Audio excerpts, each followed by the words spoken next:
दोस्तों 35वां पुष्प प्रदर्शनी निहार होटल के प्रांगण से मैं राजा बोस आपके लिए ये लाया हूँ। पुष्प प्रदर्शनी 35th फ्लावर शो स्थानीय निहार होटल के प्रांगण में हो रहा है।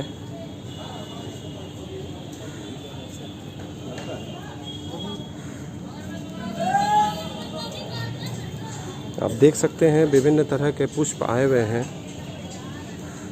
और सकुलेंट्स की प्रदर्शनी, फूलों की प्रदर्शनी, बहुत कुछ लगी हुई है यहाँ पे। ये देखिए पिटूनिया है यहाँ पे, एंटेरिनम है जिसे डॉग फ्लावर बोलते हैं, बॉन्साई के पौधे हैं,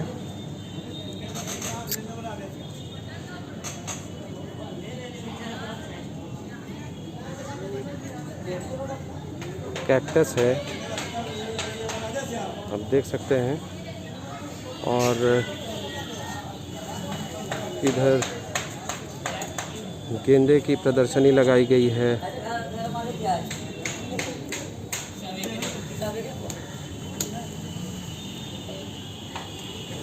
तरह तरह के Kalanchoe, euphorbia milii, fern,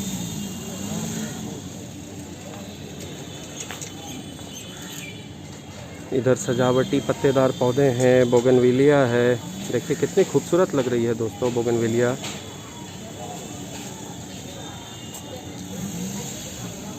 cycas के पौधे हैं,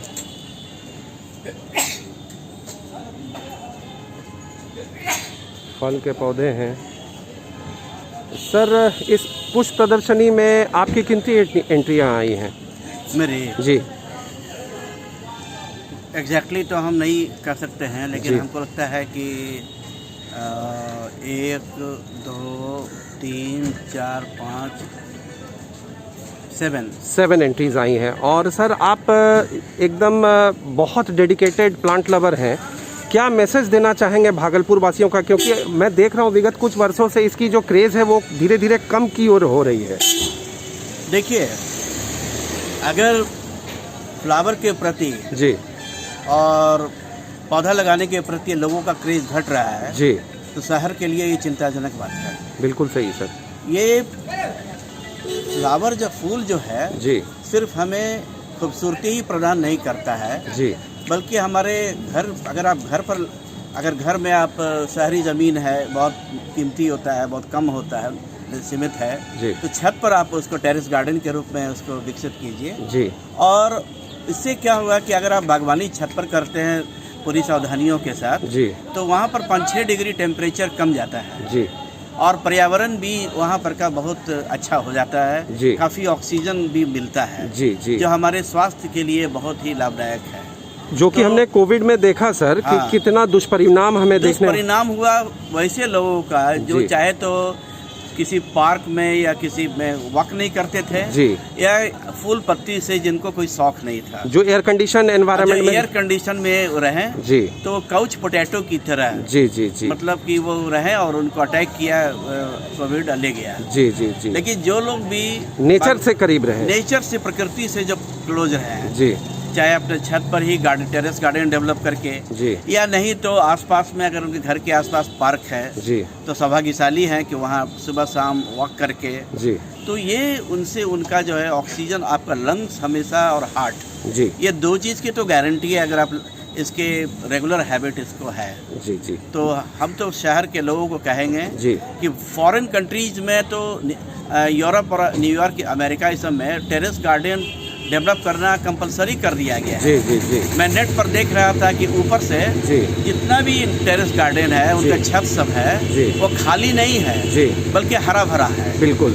तो हरा भरा रहने के कारण एक शहर का सौंदर्य भी बढ़ जाता है। जी, दूर से ही पता चलता है कि हाँ इनके छत पर बहुत बागवानी है, पेड़ पत्ती है, बिल्कुल सर। और साथ ही साथ उसमें उसके आसपास का जो माहौल है उसमें ऑक्सीजन काफ़ी मिलता है जी, और पर्यावरण भी जो है वहाँ पर का बहुत सुधर जाता है, शुद्ध हो जाता है, शुद्ध हो जाता है। बहुत पॉल्यूशन, अभी हम लोग कंक्रीट के जंगल में रह रहे हैं, बिल्कुल बिल्कुल बिल्कुल, जगह की कमी है और सुविधाओं के लिए शहर में ही लोग रहते हैं। जी जी जी तो 67 के मकान बनता है, इसके कारण इतना पॉल्यूशन है जी और कंक्रीट का जंगल है। जी तो हम लोगों को इस कंक्रीट के जंगल में अगर जिंदा रहना है और ज़्यादा दिन जीना है जी सेहतमंद होके, जी। तो कम से कम अपनी छतों पर टेरेस गार्डन आप निश्चित विकसित कीजिए, छोटे ही पैमाने पर। जी लेकिन या नहीं तो अगर आपको ज़मीन है घर के सामने जी तो उसमें कीजिए, लेकिन कुछ न कुछ जो है लगाते रहना चाहिए। नेचर से, प्रकृति से अपना संबंध बनाए रखिए। बहुत बहुत धन्यवाद सर। ये थे प्रोफेसर मिथिलेश सिन्हा जी, जो बहुत ही पुष्प